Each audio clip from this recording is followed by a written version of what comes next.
Hello and welcome to a quick maths paper walkthrough for wjec GCSE level for calculator allowed, and this is the intermediate level, the middle tier. So let's get started on this. So because it's calculator, you can use your calculator as much as possible. So for this, you just input that onto the calculator. You click the fractional button, 1 over 0.25 and squared equals 16. And because it's only 1 mark here, you don't have to show any working out. So that's just equals 16. It'll evaluate 5.4 cubed times 3.7 squared and give you answer correct to the nearest 10. So again, all we have to do is put that into the calculator. 5.4 cubed times 3.7 squared. Just checking where you can still see the calculator on the camera. Good. No glare coming off it, that's better. There we go. Okay, I'll put it down there. That's equal to 2,155.68216, and they want it to the nearest 10. So what does that mean? We need to change this. Make sure that is that needs to change or stay the same, and this needs to be a 0. So do we need to bring this up or down? Is this closer to 2,160 or 2,150? Because that's the 5, it gets rounded up to the nearest 10, so that's 2,160. Good. Find 62% of 7.8, right? So another way of saying percentage is like this: 62%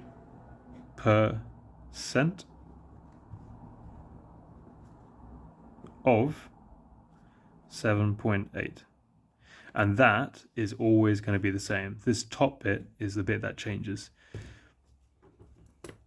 Let's do that. 62 over 100 times by 7.8, 4.836, and they don't want it to any nearest whole number. They don't want it to significant figures, so you can just leave it like that. They wouldn't mark you down for not cutting off at 8 or cutting off 8, whatever. You can just leave it like that. Which one of the following numbers, there we go, is a multiple of 19? Some people just keep on typing into the calculator the 19 times table. That, you can do that, but it just wastes a lot of time. So the way you skip all that, instead of doing 19 times whatever and trying to get one of these, you pick each one and divide it by 19, and if you get a whole number, then that is the right number. So let's try that. Let's do 91 divided by 19. I'm trying to get this calculator on camera. That'll be right. I'll do it up here. There we go. And then Scooby-Doo, S to D. That's not a whole number, right? So it's not 91. 151 divided by 19. Not a whole number. It's not that. 199 divided by 19. Nope. 219, maybe this one. Nope. Oh, alright, I left it to the last. Fantastic. 247 divided by 19. 13, right, perfect. Because that gives us that. So that means that 19 times 13 is 247. So, yep, 247. Which of the following numbers is a cube number? Circle your answer. So same thing again. Some people just keep on cubing numbers. 8 cubed and hopefully they end up with one of these. That takes a long time. So the way you do these kind of questions, you want to work backwards. So pick each of these and you want to find the cube root of it instead of a cube number. So 1197. If you put that into the calculator, there we go. Don't know if you can see. Oh god, that lighting's terrible, isn't it? There you go. Cube root. There you go. Click that. Oh, no. You want to click shift first. Shift, then cube root. Then you get that. Cube root of a number. Okay. Cube root of 1197. Try that. So you want a whole number. That's not a whole number, so it can't be that one. Cube root of 2197. 13. Right, I could check the rest, but I'm going to trust my gut and say I did that correctly. 2197 is the right one. And it is. Right, next paper. Next page. Write down the next two numbers of the following sequence. Okay. So with these kind of questions, you want to see what kind of gap we have here. What's happening each time? So we're going down 10 to 40 and then an extra one. So that's minus 11. 10 to 29, then minus 1. So it's still minus 11. That's minus 11 as well. So if you do minus 11 again, that'll be 6. Minus 11 again. That's going to be minus 5. That's all it's asking for. Good. Use the formula x equals 4a plus 3b to find the value of x when a equals 7.2 and b equals minus 4.6. So these kind of questions, when they give you values and they give you a formula, is actually a lot easier than you think to find the answer. So you plug in these two numbers into this equation. And again, you can use your calculator for that. So let's write it out first so we don't get confused. 4 times a, which is 7.2, that's that first bit, plus 3 times b, which is minus 4.6. So we put that into the calculator. Can't even see what I'm writing. There we go. 4 times 7.2 plus 3 times minus 4.6. I'll put in brackets so it doesn't get confusing for you guys.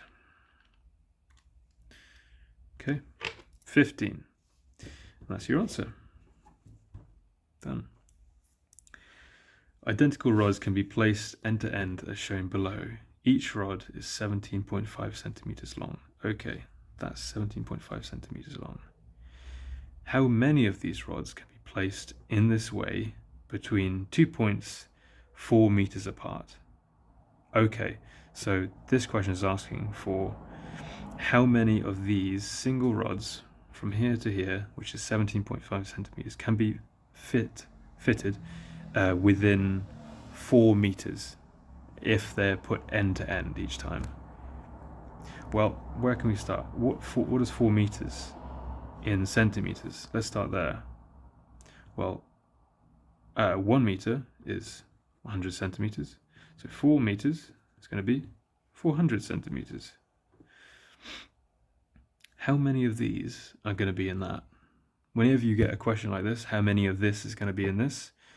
It's going to be a divide question.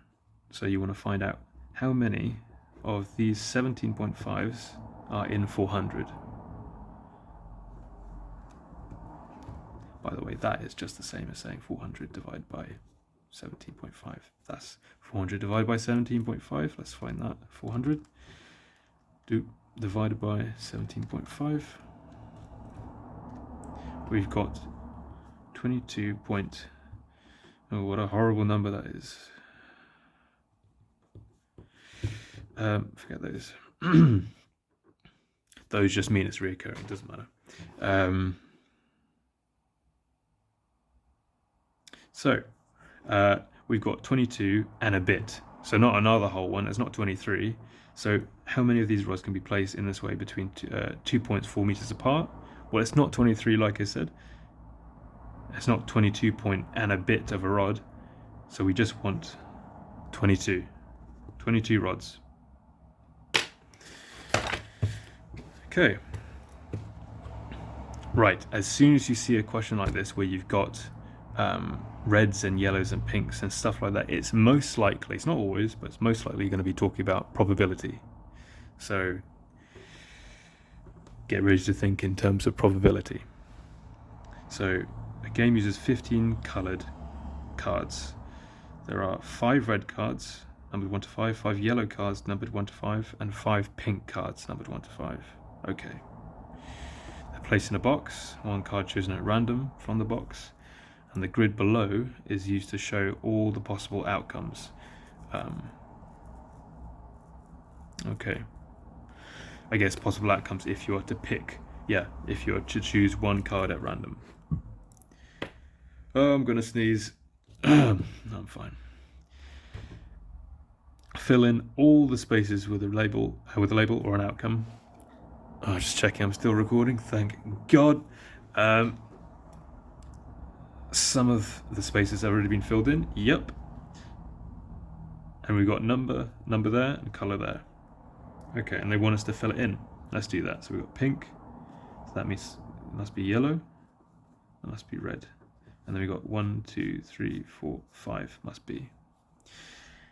And that's yellow 3, see that's Y3, so that must be Y1, Y2, Y3, Y4, Y5. R1, you're getting the picture now? R3, R4, R5. This is just to make it easier for ourselves. P1, P2, P3, P4, P. I hope I have enough memory on my phone. There we go. 5. Table's filled up now. Now this comes the question. Well, no, that was the first bit, so you would have got 2 marks for that. What is the probability that a card chosen at random is a pink card showing a number greater than 3? So immediately you want to be looking here, pink. Right? Don't look at the rest. They do not matter until you get to the next question. Nope, different question. Okay. Pink. What is the probability that the card chosen at random is a pink card showing a number greater than 3? So we don't want 3, we want greater than 3. So we don't want that, that's lower than 3, lower than 3. We want greater than 3, so it can't be 3. So it's this one, P4 and P5. Let's shade them in a little bit, these 2 boxes. So probability, with probability you always have what they're asking for, what they want, divided by the total. So in this case, we have what they want is 1, 2. 2 out of, how many do we have altogether? 1, 2, 3, 4, 5. 1, 2, 3. I know that there's going to be 15 in this box because 15 times 3 is 15. You can count them yourself. And, oh wait, no, that can't be cancelled down. 2 over 15. That is our answer. That is the probability for that question. Okay. Right. What does this mean? Okay, this instantly, by looking at it, I know it's a symmetry question. Probably. Shade the least number of squares so that the grid has rotational symmetry of order 2. Rotational symmetry, order 2. The squares you must shade must be in the upper 2 quadrants. Okay, so that gives us a clue. So we know they've told us that the shading bits have to be in this bit and this bit. These upper 2. Let me just grab a pencil.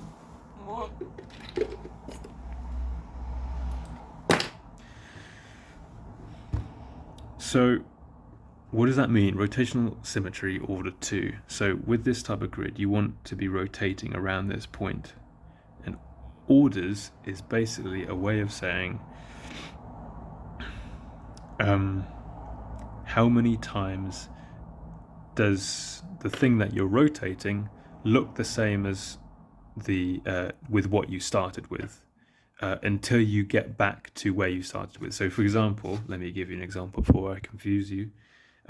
This equilateral triangle here has rotational order 3, because if I label these 1, 2, 3, these points, I'm going to call them actually no, let me A, B, C. If I was to rotate it around that point until it looks exactly the same as the original shape, so rotate it around clockwise, so this way, around that pivot until it looks the same. The next point would be like this. That C would come up to A, the A would go down to B, B would go to this bit. So that's already 1, 2 orders.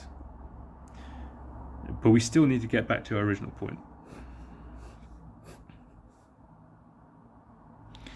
So we've got, again, move around.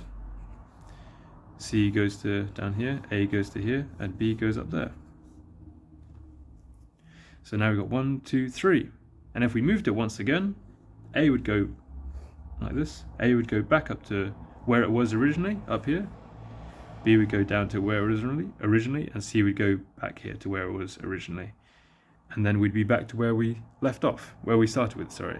So we have 1, 2, 3. So this triangle, equilateral triangle, has order, rotational symmetry, order 3. That's for that question, okay? We're not dealing with that. This weird shape, this weird shaded stuff, has to have order 2. So basically it means it's got its original looking composition, and it has to have one other composition that looks exactly the same as this if you were to rotate it. So let's see. If we were to rotate this, we only want 2, remember? So I know that it's going to be here. I'm just trying to find a way to explain it, really. I know it's going to be here, and I'll show you what I mean in a second. And I know the other piece is going to be here.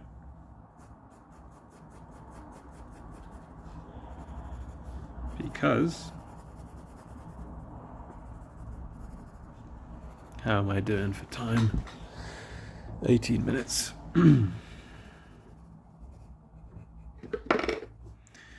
Okay. Let me try and demonstrate this. So, if I was to hold this piece of paper, fixate your eyes upon this and this shape. If I was to rotate it, these two should end up exactly where these are right now. Let's try that. Do you see that? And now these two are where these two were originally. So let's try that again. So that's order 1. That's 1. Oop, let's do it clockwise. 2. And back to the original. So that is order 2. A lot of explaining for just 2 marks, but it's an easy 2 marks to get. Right, next question. Describe fully the single transformation that transforms shape A onto shape B.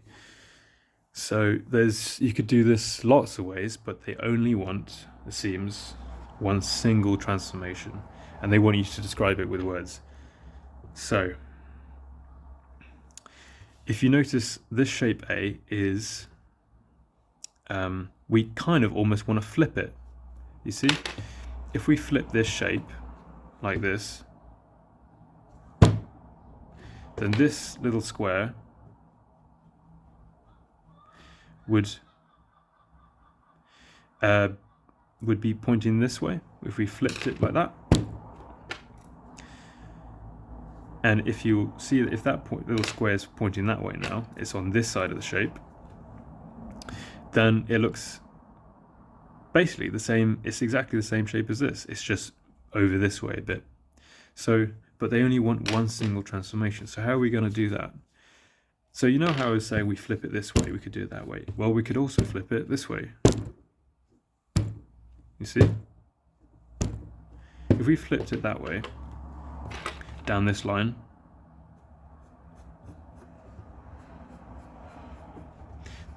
we call, it crosses the x-axis at 5, so that means it's x equals 5. So, how we going to describe this? So,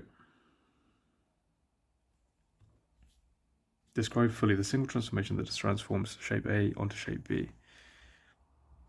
We reflect shape A in the line x equals 5, reflect in the line x equals 5,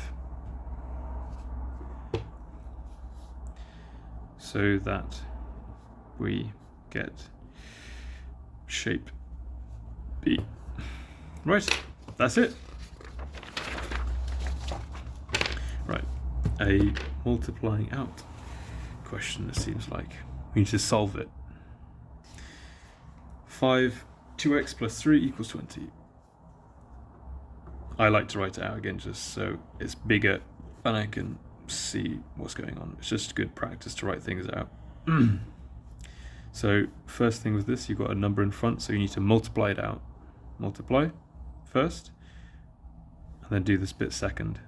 So what's that bit first? 5 times 2x. Well, that's going to be 10x. 5 times 3 is 15. You have to remember to put the plus. 5 times 3 isn't minus 15, it's plus 15, so you have to remember to put that plus. Equals 20. 10x, can't do anything else. Oops, oh god. Get rid of these, sorry, my bad. 10x, there's no other x's to do anything with it. But these two you can put together. So if you move that to the other side, that plus turns to its opposite, so it now becomes minus 15. So 10x equals 20 minus 15. What's that? That's 5. 5. So that's x equals, same thing with this, 10 is times by the x on this side. So when you move it, it becomes divide. So you've got 5, and remember the bit you're moving always comes after the bit that you're putting it next to. So you don't put 10 divided by 5, you're moving the 10, so it has to come afterwards. Equals half. Factorize 7a plus 21. Factorizing, you want to, what is a factor? Factors are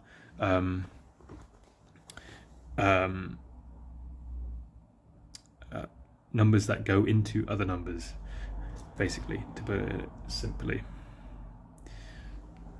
So let's have a look. Factors that go into other numbers. 7a plus 21. What number goes into both of these numbers? 7 goes in, so 7, take that out. 7 times what is 7a? Well, you've got to times it by an a. 7 times what is 21? Positive 3. That's it. And if we wanted to check it, 7 times a is 7a, 7 times 3, 21. Good. A number machine is shown below. Input, subtract 3, multiply by 5, and you get your output, your answer. There you go. Write down an expression for the output when the input is n.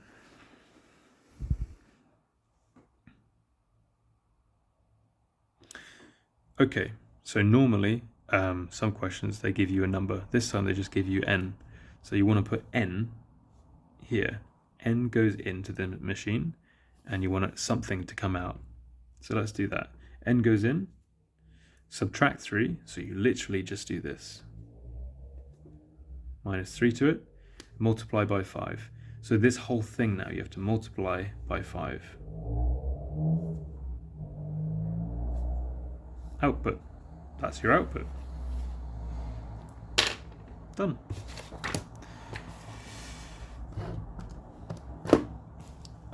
Is it possible for an isosceles triangle to have an angle of 140 degrees? Right. Circle your answer. Let's try and just imagine that for a second. 140 degrees looks something like, if that's 90, 140 degrees, and that's 180, 140 will be something like this angle. So now that we've drawn that, we can just make that into a isosceles triangle. As long as we keep these two sides the same. Let's try that. That side is equal to that side. That's an isosceles triangle, so it works. Yes, that works. How are we going to actually show it to ourselves, though, that it actually works? We've just kind of shown it roughly, visually. So we know that there's 180 degrees in a triangle, and we've just used up 140 of those degrees. So how much do we have left? We've got 40 left. And with a isosceles triangle, not only are these two lengths are the same, these two angles are the same as well. So because they're the same, if we divide this 40 by 2, split it in half, we get 20, which means that these two are both 20. Let's try that. 20 plus 20 is 40, plus the 140 is 180. So it does work. It all adds up to 180. So yes is so this type of question you get a mark for the yes and an explanation. So yes, you can.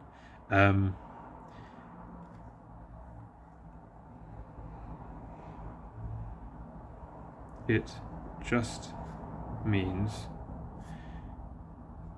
you have 20 degrees for the other two angles.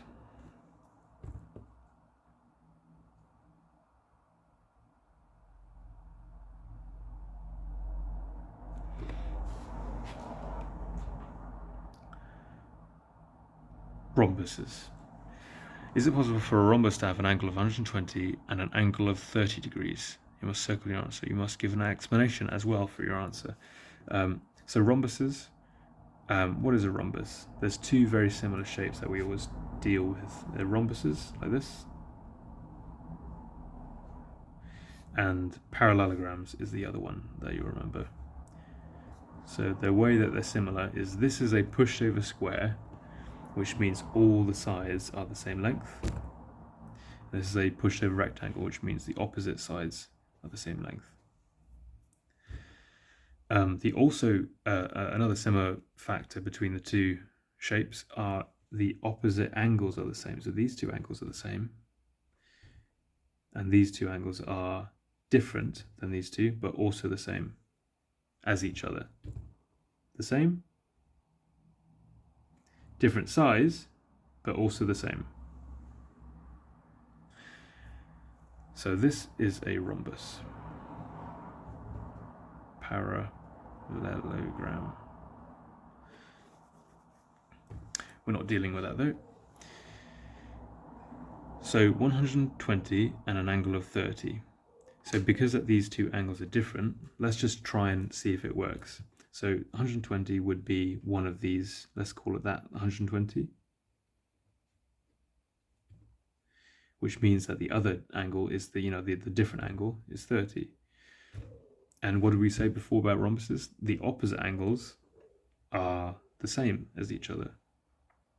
So that means that this is also 30, must be, and this is also 120. So remember that it's a four-sided shape still, so it all has to add up to 360. Let's see if it does. So we got 120 plus 120 plus 30 plus 30 is equal to 240 plus 60 is equal to 300. We want 360. That is not equal to 360. So, no. They don't, or they wouldn't all add up to 360 degrees. Okay? Right, God, I need some water.